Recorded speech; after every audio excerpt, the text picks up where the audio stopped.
The views of the guest are that of the guests and do not represent nor reflect the views and opinions of the Lockout Men channel, the Recruiter Call channel, nor its host. This site content is for entertainment, educational, and informational purposes only. But if you watch my channel in the last year and a half, I haven't really been recruiting and I haven't been training.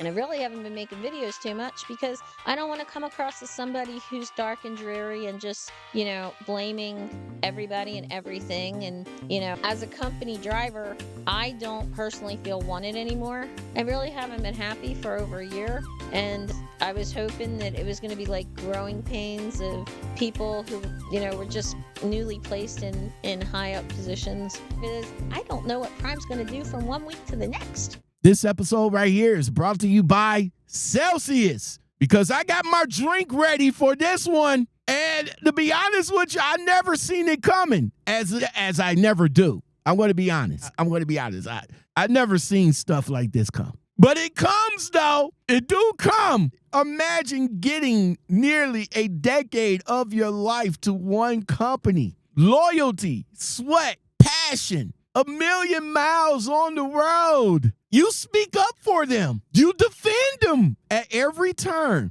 You help shape their image. And then one day you wake up and realize it's not the same place anymore. That's what happened to one of the recognizable voice in trucking, Kersey from Trucking Along with Kersey. She has a story to tell, y'all. Let's get to it. Before we get started, does anyone want to get out? Shout out to Kersey from Trucking Along with Kersey, your positive voice in trucking. Make sure you follow her on YouTube. Lovely lady. Kersey, someone many of you drivers known as the positive voice for Prime Inc. Yes, the powerful, almighty Prime Inc. out of Springfield, Missouri. She just dropped a major bombshell on you guys. She turned in her truck after almost 10 years and after millions of safe miles, helping a lot of students, advocating for company drivers, and building an actual community inside of Prime. It was time for her to go.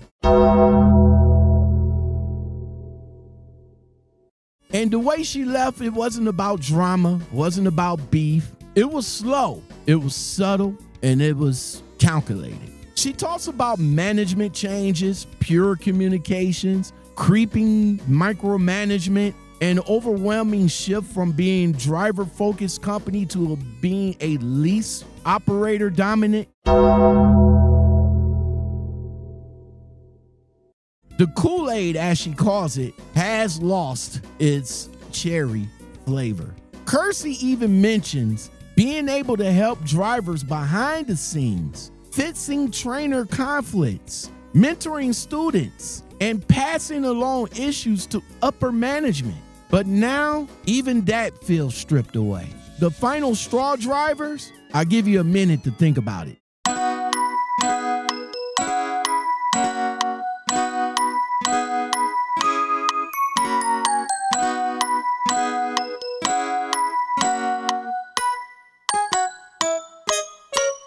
The snitch cameras, corporate control, and feeling unwanted as a company driver.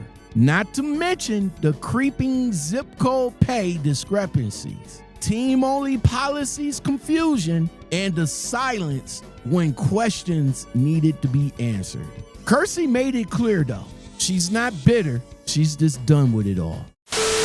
So let me just say this up front, man. Kersey, in all honesty, I didn't see this coming. I always thought that Kersey was like the face of Prime Inc. Everything that was Prime, she pretty much put out there. She was the first one to get the information about the driver cameras. She was the first one to be featured in one of those magazine videos. Like, she was Prime Inc. And she thought that she was going to be there until the end. Like, Prime Inc. was going to be her end-all be-all. And that's what it was with a lot of drivers that gave that type of loyalty. But let me just tell you, loyalty for a company only goes so far. So Kersey, she didn't rage quit. She didn't crash out. See, this was calculated. This was thoughtful. This was a thoughtful departure by someone who clearly wanted to finish out her career with Prime Inc. And to be honest with you, that says a lot. When a million-mile Prime for Life driver walks away, not for money, not for ego, but because the culture changed, that should shake the walls of that company, period. But let me just tell you guys, it isn't. There was a lot of high-profile players that was at Prime Inc. And Prime Inc. still didn't care. Because, see, the way that a lot of these mega carriers operate, they got 10 people for every one person that leaves the company. I've been saying that for years. But here you guys drinking the Kool-Aid saying, oh, well, this is the best company and this is what you do when you come over here and I will sell the company this and I will sell the company that. Yeah, that's them. That's why Prime never, ever have a problem with new drivers that come in because they're going to always promote the company for free. Hell, there's a brand new Prime driver on TikTok promoting the company. They're giving you the Kool-Aid from the orientation to the TNT all the way up to that she got in her truck. Now, whether she's a lease driver, which 9 times out of 10 she is, to being a company driver. But then what about the mega player that is still there with the company? I haven't heard nothing from him in a while. And I've seen maybe 1 or 2 videos from the mega player. But the last one that I seen, he did a recruiter video with his favorite recruiter.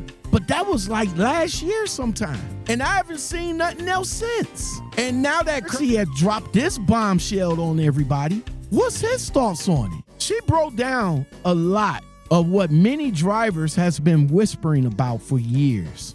The micromanaging creeping in, the snitch cameras that slowly became more intrusive, the you're not a priority unless you're leasing vibe, and the flat out refusal to communicate like a 21st century company.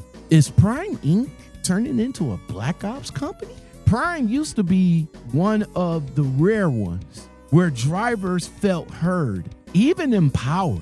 But it sounds like they're falling into the same trap a lot of carriers do, forgetting what made them different in the first place. Kersey even called out how Prime could have used their own influencers to communicate changes better. Instead, they let the confusion spread, ignored the driver feedback, and acted like a company where drivers are now disposable.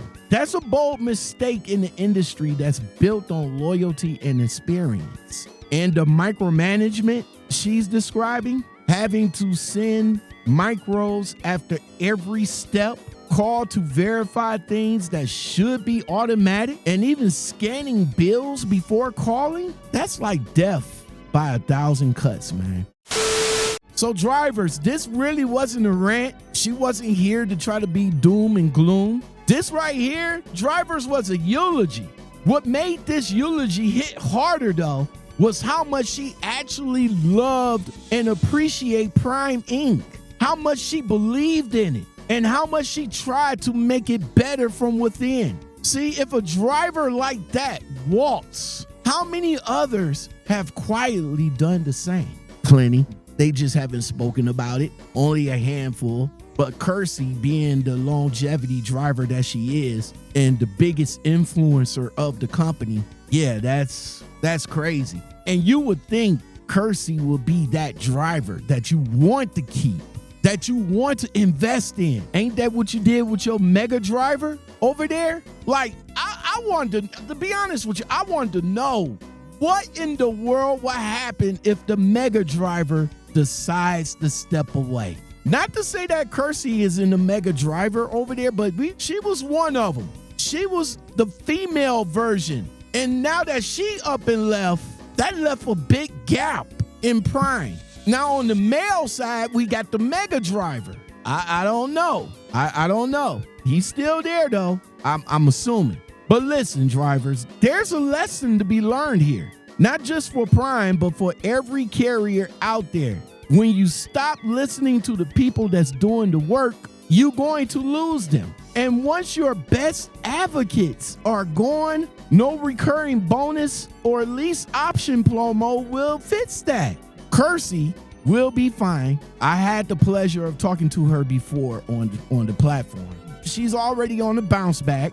She's heading to a new company with a better pay structure and actual freedom and a little bit more respect for the drivers. Now, will she take a pay cut? Of course. Being a 10-year driver, millions of miles, you still gonna eventually have to come in with the starting pay of these quote-unquote companies. Regardless if you was the biggest influencer over there, regardless of how many miles you put in over there, and regardless of how much you was making, you're basically starting all over. Now, she wasn't worried about that, though. She knew that she was going to take a pay cut.